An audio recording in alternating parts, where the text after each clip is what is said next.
Bon, tout le monde se trompe lorsqu'il s'agit de créer une entreprise et de pouvoir cumuler son chômage, c'est-à-dire toucher 100% de votre ARE. Il y en a qui vont créer des micro-entreprises qui vont perdre énormément de chômage et je vais vous expliquer dans cette vidéo un petit peu tout ce qu'il faut savoir si vous voulez créer votre business plus cumuler 100% de votre chômage. Et à la fin de cette vidéo, je vais vous montrer comment créer votre statut juridique le plus facilement possible. Déjà, créer ta boîte ne supprime pas ton chômage. Donc ça veut dire que c'est légal. Tu as le droit de créer un business, de créer une entreprise tout en cumulant ton chômage. Le problème, c'est qu'il y a 3 règles à ça. Il faut que tu sois quand même inscrit en tant que demandeur d'emploi, sinon évidemment tu ne toucheras pas de chômage. Il faut que tu t'actualises chaque mois auprès de France Travail. Si tu déclares rien et tout, on peut très vite te couper ton chômage. Et enfin, règle numéro 3, il faut que tu déclares ton chiffre d'affaires encaissé et pas facturé. Encaissé, c'est l'argent que tu as reçu sur ton compte en banque. Facturé, c'est uniquement des factures que tu as envoyées. Donc il faut vraiment que tu déclares ce que tu as reçu concrètement sur ton compte bancaire. Si tu n'as rien encaissé, pas de problème, tu déclares juste 0. Par contre, si tu oublies de déclarer, même si tu n'as pas déclaré 0, tu peux avoir ton versement qui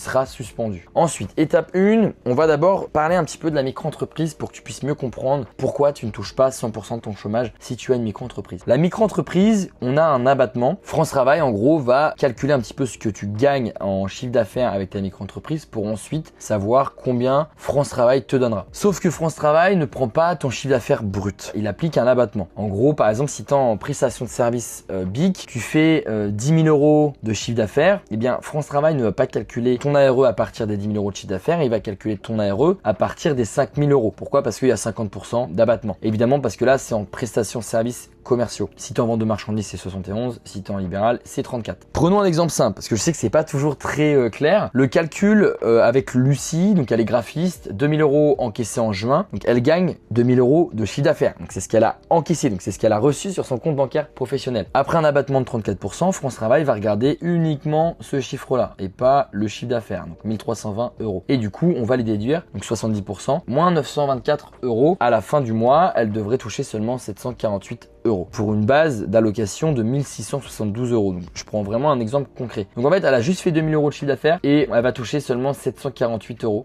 au lieu de 1 672 €. Donc ça peut très vite baisser, hein. C'est pas un gros chiffre d'affaires pourtant. Alors concrètement, Lucie, elle ne perd rien, juste elle va étaler. L'argent ne sera pas complètement perdu. Juste, par exemple, elle aura 2 000 € de chiffre d'affaires plus 748 € d'ARE, donc elle va toucher en gros 2748. Sur les chiffres d'affaires, il faut évidemment enlever les cotisations sociales. Donc elle aura 17 jours non payés et qui vont être reportés en fin de droit. Donc en gros, plus tu encaisses du chiffre d'affaires avec ta micro-entreprise et moins tu vas toucher ce mois-là. Ok, mais du coup ça sera reporté pour les mois où tu vas pas faire beaucoup d'argent. Donc ça c'est bien beau, mais il y a un plafond qui a tout changé et c'est ce qu'on va voir tout de suite. Depuis le 1er avril 2025, 60% c'est le chiffre qu'il faut retenir. En gros, tu vas toucher grand maximum 60% de ton ARE, donc de tes droits. Donc tu as micro-entreprise, tu fais du chiffre d'affaires, tu vas toucher grand maximum 60% de ton ARE. Et du coup, tu vas forcément te poser la question, mais est-ce que c'est bien de créer une micro-entreprise ou pas? Et si c'est pas une micro-entreprise qu'il te faut, quel statut juridique c'est mieux pour toucher 100% de son chômage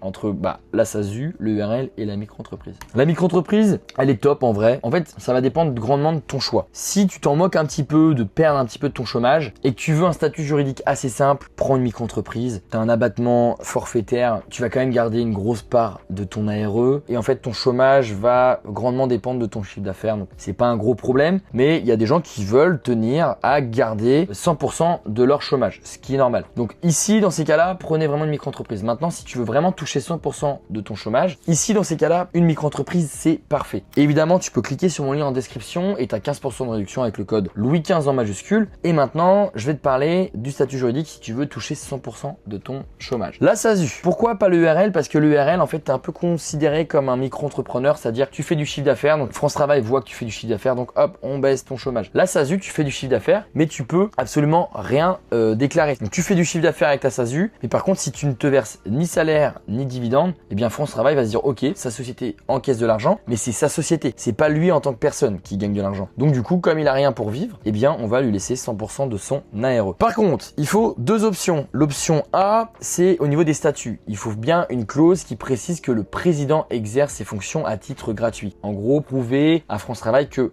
vous faites du chiffre d'affaires avec votre société, mais que pour le moment c'est à titre gratuit puisque vous n'avez aucune rémunération. Et du coup le 2, il faut un procès verbal de l'associé unique actant la non-rémunération. Ça, pas de panique, c'est un comptable qui vous le fera, c'est très facile à voir. Et ensuite tu envoies tout ça à France Travail et France Travail continuera de te verser 100% de ton chômage, et peu importe si tu fais ça pendant 1 an, 2 ans, en fonction de tes droits, tu vas pouvoir toucher 100% de ton chômage. Par contre, si tu te rémunères avec ta SASU, c'est la même logique que la micro-entreprise. Donc ça sert à rien de créer une SASU pour se rémunérer. Si tu veux te rémunérer, créer une micro-entreprise, ça coûte beaucoup moins cher. Donc vraiment, j'insiste, la SASU, c'est le combo parfait pour toucher 100% de son chômage, plus cumuler son business. Donc créez bien une SASU à l'IS sans aucune rémunération. C'est le seul combo pour toucher 100% de votre chômage. La micro-entreprise, elle est top. Si vous en moquez, entre guillemets, de perdre un petit peu de chômage, surtout les premiers mois où vous allez faire un peu de chiffre d'affaires avec votre micro-entreprise. Par contre, le URL à l'IR à éviter en tant que demandeur d'emploi. Maintenant, pour créer ta SASU en quelques clics, sans faire d'erreur juridique, de manière hyper simple, tu cliques sur mon lien en description et tu arrives sur cette page. Donc c'est mon service partenaire. J'ai l'habitude de créer des centaines de SASU tous les mois grâce à mes vidéos. Donc on va cliquer d'abord sur le domaine d'activité qui vous intéresse, donc consultant et freelance, construction et travaux, etc. Pour le moment, c'est pas forcément très grave si vous vous trompez et si vous savez pas trop, vous pouvez très bien cliquer sur autre. Dans quel délai souhaitez-vous créer votre société? Bon, dès que possible, hein. Après vous pouvez très bien cliquer je ne sais pas encore. Dès que possible, ici vous pouvez choisir de donner un nom à votre société. Ce nom-là va figurer